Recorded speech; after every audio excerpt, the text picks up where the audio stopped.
सबसे पहले जो वो 3 लाख फेक करेंसी के बारे में हम लोग बोल रहे थे, वो जो गाड़ी में था वो सपोजिटली आसिफ की गाड़ी में था वो। और फिर रियाज वो जब उन्हें वो पैसे मिले, उनको नहीं मालूम था ये फेक करेंसी है, उन्होंने खर्च कर लिए 2 लाख, उसमें से सिर्फ 1 लाख बचा हुआ था। और उसके बाद जो है ये पूरा गैंग आसिफ को मालूम हुआ, वो पैसा मांग रहे थे वापस, रियाज के पास पैसा तो नहीं था, उन्होंने पूरे खर्च कर दिए थे। तो उन्होंने जाके प्रमोद जो कांस्टेबल है उनसे actually Pramod is from the central crime station Hyderabad में। उन्होंने निज़ामाबाद गए थे, ऑफ ड्यूटी थे, क्योंकि उनके घर में समन वाज नॉट वेल, तो हॉस्पिटल लेके जाना था वगैरह, सो उन्होंने ऑफ ड्यूटी थे। एनी प्रमोद से अप्रोच हुए थे और फिर आसिफ प्रेशर डाल रहा था, रियाज को थ्रेट था गैंग से। तो फिर पुलिस वाले रियाज से पैसा मांगे, पहले 3 लाख, फिर 2 लाख, फिर 1 लाख। तो रियाज कोशिश में था कि कैसे भी ये पैसा उनको दे देना।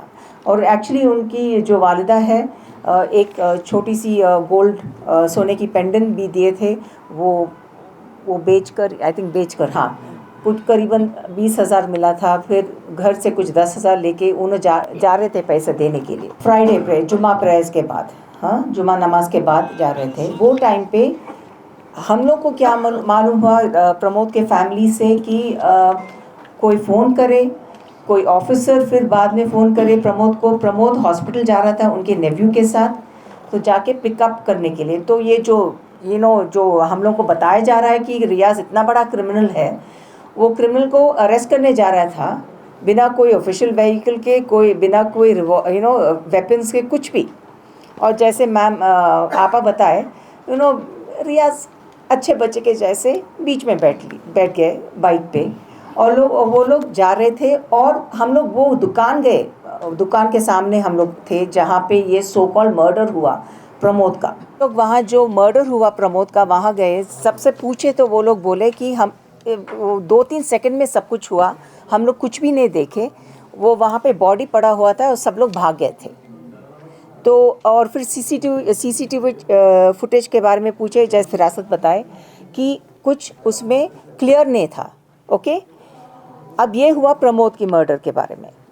अब हम लोग यहाँ भी गए, हॉस्पिटल में हम लोग वहाँ भी गए, देखे कहाँ पे रियाज को रखा गया। वहाँ पे इतने स्ट्रॉन्ग आयरन बार्स का डोर है। रियाज का जो जब गुस्ल करे, जनाजे के लिए गुस्ल करे, तब देखे उनका गर्दन जो है पूरा टूटा हुआ था, तो बांध के रखना पड़ा उन लोगों को, ऐसा हिल रहा था गर्दन। उनके हाथ पैर भी टूटे हुए थे। तो how was he going to attack the police? जैसे बोले कि हमारे पुलिस बहुत कमज़ोर है, बेचारे हैं, कोई भी अटैक कर सकते हैं, और फिर सेल्फ डिफेंस में वो लोग गोली मार देते हैं। अच्छा, गोली मार देने के बाद क्या हुआ, वहाँ पे फायर क्रैकर्स, पुलिस हॉस्पिटल के बाहर ही फायर क्रैकर्स शुरू हुआ। और फिर उसके बाद वहाँ पे बड़ा सेलिब्रेशन हुआ। कौन है कि लोग बोल रहे कि पुलिस वाले, कुछ बोल रहे कि राइट विंग की बीजेपी वाले आके वहाँ पे लॉरेंस बिश्नोई को क्या है हैदराबाद या तेलंगाना स्टेट से, उनका ताल्लुक क्या है तेलंगाना स्टेट से? कौन है वो? बड़ा लीडर है क्या? गैंगस्टर है वो? उसका बड़ा पोस्टर लगा के, और कमिश्नर ऑफ पुलिस चैतन्या, उनके भी बड़ा पोस्टर लगा के लोग वहाँ पे नाच रहे थे, फायर क्रैकर्स फोड़ रहे थे। तो सेलिब्रेशन चल रहा था। क्यों सेलिब्रेशन चल रहा था? क्योंकि एक मुसलमान का कत्ल हुआ वहाँ पे। अब ये हालत हुई है तेलंगाना स्टेट की। इसके पहले I am going little of track, एक इंसिडेंट हुआ यहाँ पे गौरक्षक का, कभी सुने थे पहले? ये कांग्रेस गवर्नमेंट के पहले कभी सुने थे गौरक्षक तेलंगाना में? बकरीद के टाइम से शुरू हुआ ये। वो भी एक केस हुआ, जो इब्राहिम है, जो शूट करके चले गए। अब ये हो रहा है, ये है लॉ एंड ऑर्डर यहाँ पे। पूरा जो भी नॉर्थ इंडियन पॉलिटिक्स है गौरक्षक का, हाँ, अटैकिंग मुस्लिम्स, हाँ, वो सब यहाँ पे चल रहा है तेलंगाना में।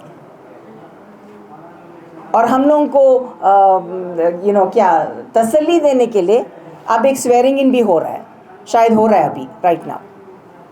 किसको उल्लू बना रहे ये लोग? और हमारे जो डिमांड्स है सीबीआई इंक्वायरी के अलावा, I will just quickly go through it, मैं जल्दी पढ़ती हूँ। फर्स्ट, एक तो सीबीआई इंक्वायरी, ओके। सेकेंडली, एक court monitored SIT special investigation team pending the CBI take over, यानी कि शुरू कर देना investigation so that you can help the CBI. फिर जो भी फोरेंसिक और क्रिटिकल एविडेंस है, जो भी कॉल रिकॉर्ड्स है रियाज का, आसिफ का, प्रमोद का, एसएचओ का, एसआई विठल, फ्रॉम 1 सितंबर टू 20 अक्टूबर, ये सब सीसीटीवी फुटेज विनायक नगर से, government general hospital, police station से, री ऑटोप्सी, फिर से ऑटोप्सी करना रियाज का, क्योंकि वो जो शूटिंग के पहले जो भी टॉर्चर हुआ उसका, वो जो 3 लाख करेंसी नोट वो कहाँ गए, हाँ, और उनका जो बाइक बर्गमैन बाइक वो कहाँ है। फिर पुलिस प्रोटेक्शन रियाज के फैमिली के लिए, और जो भी विटनेस है विटनेस प्रोटेक्शन स्कीम के तहत उनको दिया जाए, ओके।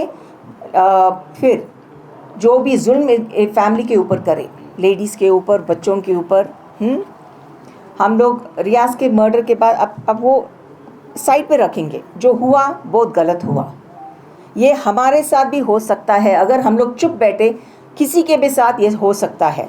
तो हम लोग ये भी डिमांड कर रहे हैं कि एक इंटरम कॉम्पनसेशन 5 करोड़ रुपीस का रियाज के फैमिली के लिए, और एक गवर्नमेंट जॉब रियाज की बीवी के लिए, बेवा के लिए, और बच्चों की एजुकेशन के लिए फुल गारंटी। ये नहीं कि या जाके प्रॉमिस करे, वादा करे और कुछ न करे, ओके। और रजिस्टर, लास्टली हम लोग जो बोल रहे हैं, register FIRs for custodial murder under भारतीय न्याय संहिता section 103 along with 36, assault on modesty under section 74, extortion under section 316। ये सब पुलिस के कारनामे हैं। एक्सटॉर्शन, सेक्सुअल असॉल्ट, ये सब पुलिस के कारनामे हैं। They are suppose be protecting us. अगर ये है इन लोगों का प्रोटेक्शन का, हम लोग को नहीं चाहिए ऐसा प्रोटेक्शन। और मैं फिर से बोल रही हूँ, फिर से दोहरा रही हूँ कि ये जो तेलंगाना में जो माहौल है माइनॉरिटीज़ के खिलाफ, we have to stop it. ये हम सब के रिस्पॉन्सिबिलिटी है।